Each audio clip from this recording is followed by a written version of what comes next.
My name's Tuppence. I've got this really large mould that I'm going to be working with this week. It is either a tabletop or a tray, I'm not sure which. It's got a very wide rim around the outside, and I think this is going to make a lovely shallow bird bath for my garden. I'm going to be using Aqua to make the dish, and I want it to look like a mosaic. But I don't have any of the tiles or any of the supplies, so I'm going to create a faux mosaic look. I want to etch the design into the middle of the tray using some vinyl. So the first thing I need to do is measure across the middle so I can find out just how big I can make my design. So I'm going to lay my ruler across here, and it is 26 centimeters, and that is about 10¼ inches. That's given me a template so that I know how large I can make my design. Now, I already have a design in mind. I found it on Creative Fabrica. It just needs a little bit of tweaking. So let me go over to the computer and show you what I need to do. Here's the design I found on Creative Fabrica. It's a butterfly on a mosaic background. It is pretty good, but I do need to add a few more separations between some of the areas. Some of these large areas aren't really convincing as a mosaic tile, so I'm going to divide them using tiny rectangles. So I'm just drawing a very small rectangle. Let me zoom in so you can see what I'm doing. And that's going to separate some of these larger areas into much smaller tiles. That's going to make it look a little bit more convincing. The curls in the wings also needed dividing so that it looks like it's made up of lots of small tiles. So I've already started this process, and I'm going to carry on and do that. Once I'm happy with the way it looks, I can import this into Cricut Design Space, and I'll use my Cricut to cut that out of some vinyl. But first I need to prep the vinyl. I've already attached the vinyl to my mat, and I'm using Oracle 651. It's a permanent vinyl, but it really doesn't matter what vinyl you use. Any old scraps will do as long as it's going to fit your design. So I've got one sheet down. I'm going to attach this other sheet on top because I want this to be slightly thicker. The thicker the vinyl, then obviously the deeper the etch I'm going to get. So I'm just going to peel back some of this release paper. I can just pull that off. It is quite staticky. And then I can use a pair of scissors to cut a strip off. Now I can line up the bottom, making sure that I keep that sticky strip lifted up until I'm satisfied that everything is lined up. Once I've made sure that it is nice and straight, I can stick down the top. Try and make sure that there aren't any bubbles. Now I'm going to take my ruler, I'm going to lay that down. It's got a cork backing on this ruler, so I'm going to slide that across the vinyl, and that will help to stick this down and make sure that there are no bubbles in it. There we go, that nice and flat. So now I have a double layer of vinyl. The first layer has the release paper on it, and that is stuck directly on the mat. And then I've stuck another layer on top of that. Now I can send this to my Cricut and cut out my design. Now, because this is a double layer of vinyl, the normal settings aren't going to work. So I did a test cut, and I found out that light cardstock is the best setting. So I'm going to remove the outside edge. That's still going to give me what they call a kiss cut. In other words, it will cut the vinyl, the double layers of vinyl, but it doesn't cut through that backing sheet. So I can remove all of the outside, and then I just have to weed out all of those mosaic squares within the middle.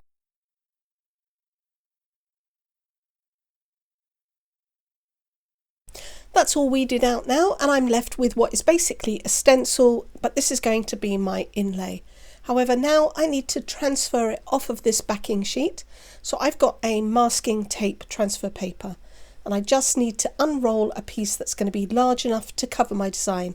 So I'll probably need to do this in a couple of strips. Once I've cut off a piece that is large enough to cover all of the design from side to side, I'm going to lay that down on top, and then I'm going to use a brayer to make sure that this sticks really well onto that vinyl. So I'll press that down and roll that over the top, make it nice and flat. Okay, and now I just need to get another strip to cover the bottom. So the other piece will cover the bottom of the stencil, and it will overlap onto the original transfer tape. Just going to make sure that all of that is pressed down, and that is now ready to go. I'm going to set that off to the side because vinyl does not stick terribly well to silicone. Most things don't stick to silicone, but window clings do. This is a frosted window film. It's the self-adhesive stuff. It doesn't have any sticky on the back. It just clings onto the window. It looks like this. It's got a very shiny side, and that is stuck down to my mat, and a slightly textured side, and that's upright on the mat. If I just fold these over, you can see the difference between them. So you normally spray a little bit of water on your window and it sticks. And this is going to stick really well onto my silicone mat, or my silicone mould rather. And I'm going to put the vinyl on top of this. That's going to make this reusable. So all I have to do now is peel back my backing sheet and transfer this over. Normally I would use acetate to place the vinyl on top of, and that would stick onto the silicone moulds really well, but I don't have a piece of acetate big enough, so this seemed like the best option. These window films come in really large rolls and they cut super easy, so you can make your own designs and your own windows stickers. Alright, I'm popping this down, make sure that it's lined up. Try and get it central because it will matter when I go to put this on the centre panel of the silicone mould. Roll that down. Make sure that this is pressed really well onto that window cling, and then I just need to remove the transfer tape and it should leave that vinyl in place. So I'm just going to roll that back. Literally, I'm folding it back on top of itself and curling it back a little bit at a time, making sure that everything is stuck before I go ahead and pull it off. I have sped this up, but I did take my time trying to remove this so that I didn't accidentally tear the vinyl. There we go, I can get rid of that tape. Now I'm going to put the plastic cover of my mat back over the top, and then I can take my brayer and make sure that this is thoroughly pressed down. I don't want any air bubbles or any loose bits because the aqua cast will seep underneath that. So make sure that is all nice and flat. And that's all ready to go. I'm going to put that on the centre of my mould. So let me go ahead and grab my tray. Now I just need to take this off of the mat. I'm going to do that pretty slowly because I don't want to dislodge any of that vinyl that's stuck on there. And these are very thin films still. So I'll just peel that back gently. I'm using the light grip mat for this. I wouldn't recommend using anything stronger. Now I need to make sure that my mould is perfectly clean. There's no dust or hair. So I have got a very damp baby wipe. I'm just going to wipe over the surface. It's going to make it slightly wet, but I am using aqua cast, so that's not going to matter. You wouldn't do this with resin. Might as well clean the back of this vinyl as well. And that should help it all to stick. Now I don't know if you could see, but the middle of the mould is slightly rippled. The supports in this are not very good, so I am going to get some rippling. So I just want to make sure that I get this all pressed down and I don't have any air bubbles or any loose areas, especially around the edge, otherwise the aqua cast is going to seep underneath that. So I'm pressing it down, smoothing it out. Okay, that should be enough. The weight of the aqua cast is going to help to hold it down anyway. Now I'm not going to be adding any colour to this. This is going to be just a straight white pour, so I'm going to go ahead and mix up the aqua cast. I'm estimating how much I'm going to need, so I'm going to start with 235 grams of water. That goes in first, and then I'm going to add 665 grams of powder. By adding the water first, it helps to stop that powder clumping at the bottom of the jug or mixing cup. Now I just need to keep mixing this until I get rid of all of the lumps and I get a nice smooth batter consistency. Alright, I've brought my mould back on and I'm just making sure that that is pressed down after I've moved it. I could have dislodged it a little bit. I can see a few bubbles around the outside, but it should be okay. Most of it is stuck pretty well to the mould. Alright, now I am ready to pour, so I'm just going to give this another quick mix. Now this stuff cures in about an hour, so we're not going to have to wait that long before I can demold it. Right, I'm going to start to pour this on the middle and that way it should press that stencil down before it gets to the edges. The weight of it should push it down. So I'm going to spread that all out and let it run down the sides as well. And you can see it's pretty thick. It looks lumpy as I'm pouring it. You can see the pattern as I'm pouring. But I'm going to give this a tap in a few minutes and that should level out. Just want to make sure that I scrape everything out of my cup. There we go. And then I can tap around the bottom and hope to dislodge any bubbles that might be along there. So I'm going to gently pick up the sides and kind of give it a shake. But I don't want to be bending the mould too much, as that's going to risk lifting that stencil in the middle and letting the aqua cast run underneath. Alright, I'm just going to grab a microbrush stick and I'm going to run that very gently around the outside edge. I'm making sure to get rid of any bubbles that might be clinging around those edges, and because that stencil is stuck well in the middle, I'm not going to be knocking it with the stick, so I can make sure I can go around the inside as well. Alright, that should do. I need to top this up with a little bit more of the eco resin, so I'm going to go ahead and mix up some more and level this up. Okay, it's been about an hour and a half. This is still slightly warm, but I think it's okay to demold it. So I'm going to flip this over and then I can lay it flat on my desk and I'll be able to peel away the mould. I'm just going to lift off the edges first and release it from the outside and fold that back. And then I can pop the top off. There we go, that's still in place. So I've got a little dip there, looks like a bubble or something there, but that's okay. And I've got one area here where the aqua cast has flowed over the top, but actually that is really very good. So I've just got to try and find an area to peel that back. See if I can remove that excess. It's very thin. And just scrape that back with that spatula, that's all right. Now let me get my finger under there. Can I lift that up? Just got to find an area to lift it up. There we go. All right, it's such a thin film. I could probably get a bit of sticky tape or something to lift it up, but if I can just grab it, there we are. All right, peel that back. And there is my pattern. I've got a really good pattern. Don't know if you can see that very well. Let me try and tilt it a little bit and then maybe you can see it. You'll see it better once I paint it. I've just got a little bit of tidying up to do. I'm going to take a piece of sandpaper and I'm going to get rid of the lip that has been left by the window cling that was on the outside of my design. I don't want that to be embossed on there, so I'm going to knock that back and try and smooth this out while this is still pretty soft. Once I've done that, I'm going to get rid of all the dust, and then this is going to need to dry thoroughly before I can decorate it.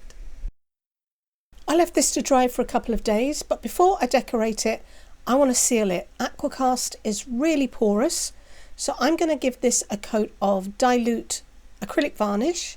In fact, I'll give it a couple of coats. That way that should protect the surface, and then if I'm careless when I'm painting it and I get anything in what would be the grout lines, anywhere I don't want the paint to be, I can wipe it off and it won't stain the aqua cast. So I'm going to squirt some of this on. I've got a soft brush and I'm just going to brush this out until I've got this nice and smooth. This will take about 15 to 20 minutes to dry and then I can give it another coat. That varnish is all dry. I'm going to work on the edge now, and I want to make this look like tiles. So I've got this triangular woodworking file.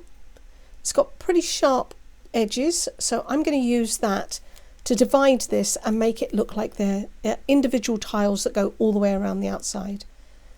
I'm going to lay this at right angles, and then I'm just going to saw this back and forward on that sharp edge, and that'll cut into that rim, and it should make it look like I've divided this into lots of little tiles.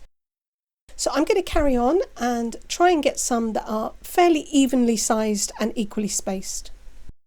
At last I come to the fun bit for me, which is decorating them. I've marked my tiles. I've also added a thin coat of acrylic varnish, the dilute varnish I used on the bottom, and that has sealed them all in. Now I'm going to put some decoupage on them.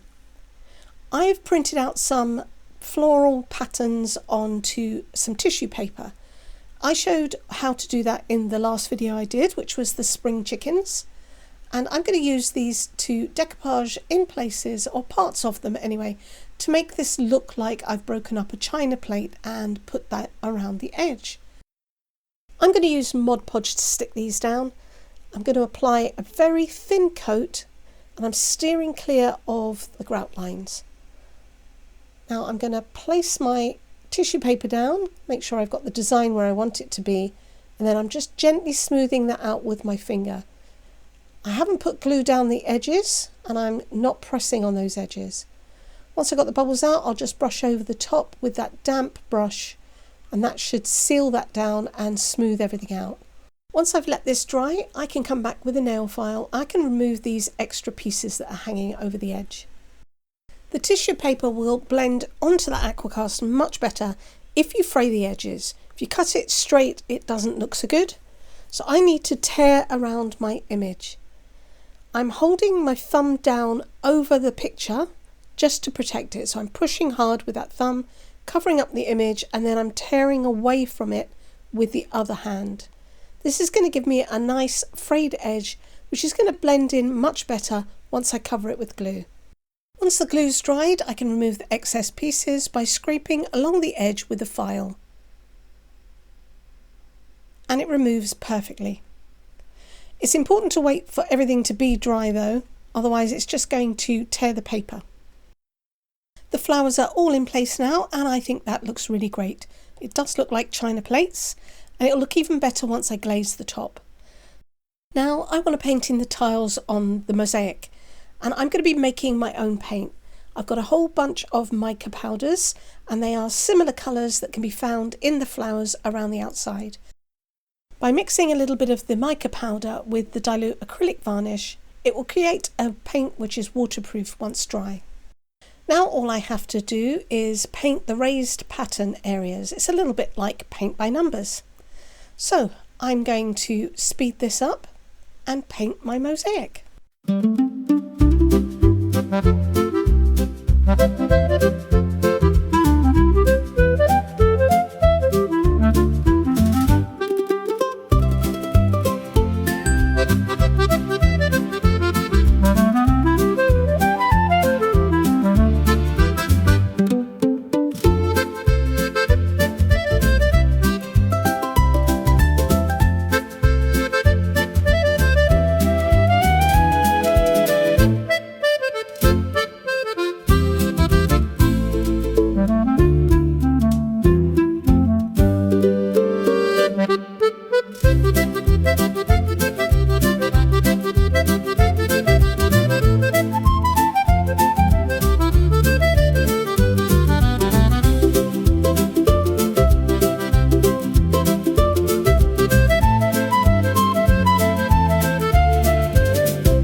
Incredibly difficult to keep this neat, to keep the paint on the raised tile and not for it to flood over the edges.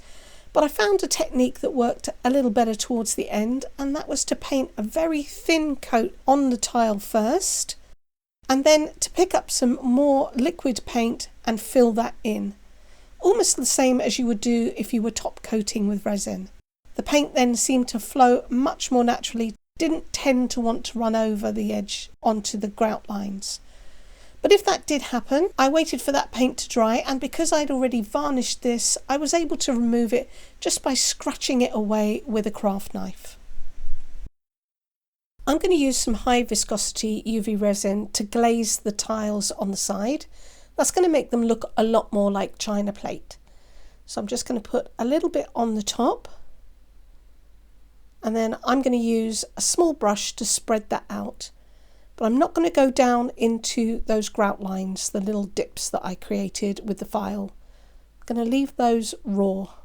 Right, I think that's all coated. I'm going to just give it a quick blast of heat from my torch. That's going to pop any bubbles and help that to lay flat. Just give it a second for those brush marks to disappear. I'm going to use a small UV torch just to cure the surface of this temporarily. Then I'll be able to do a couple of more tiles so that once I've done those, I can fit them all underneath the lamp and cure 3 or 4 of them at the same time. I want to cover this middle section. It's a little too bare, so I've got a bit more decoupage, and I think I can cover that and make it look like a china plate as well. So I'm going to lay this down on top, and then I can trace around it with a damp brush. And when I tear out that image, it should fit that shape. I'm going to apply a little bit of Mod Podge in a thin coat over the surface, and then I can stick the image down. Now there might be a little bit of excess tissue around the outside. I do need to leave space for the grout lines. So I'm going to use a craft knife just to remove anything and create a border around it so that it doesn't touch any of the images or tiles that I've already got there. I've waited for all of that glue to dry, and now I'm going to use some high viscosity UV resin, and I'm going to put that on the top. So I'll just squirt a bead out, and then I can spread that out using a mica brush stick to cover that tissue paper. I'm going to leave a border all the way around the outside, and hopefully this is going to look like another irregular shaped piece of china.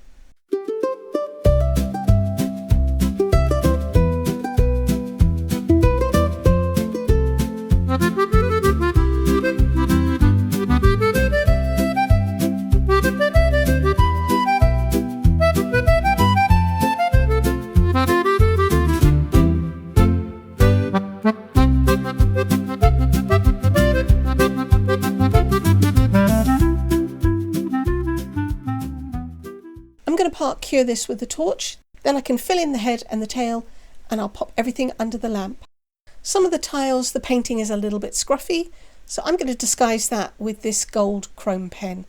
I'm going to randomly fill in some of the spaces and make it look like the tile is a two-tone tile with gold flecks.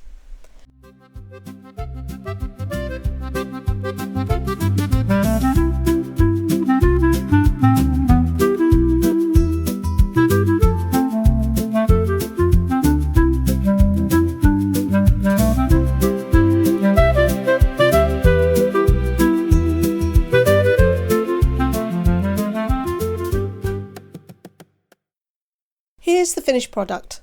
I think it really does look like a mosaic. It wasn't the easiest thing to do, and the painting is a little sketchy in places, but putting that acrylic varnish down was the way to go. It meant that I could very easily clean up around the tile either with my craft knife or a cotton bud and get them as neat as I possibly could. I think it looks fantastic, and I especially love this outside, which I think looks a lot like broken crockery. I think it probably would have been easier to have done a mosaic. This certainly did take a long time, but I really love the effect of it. And as I didn't have any of the products, that works. The top is already protected with several layers of acrylic varnish and resin, but I will give it one more coat just to seal everything in. But I am going to need to protect the side and the bottom, so I've got some of this concrete sealer. It is food safe, it's long lasting, it's meant for outdoors, so it should be safe for the birds and it should help to protect this. I will give this a couple of coats off camera. You don't really need to see me do that. It's very much the same as when I was applying the varnish to the top. I truly do love this. I hope you've loved this too. If you have, please give me a thumbs up, comment, share, hype if you can. And if you haven't subscribed to my channel, please do so. It is free to you. You'll be able to come back and see what I'm going to make next time. I'm going to leave you with some photos. Thank you so much for watching. Take care. Bye.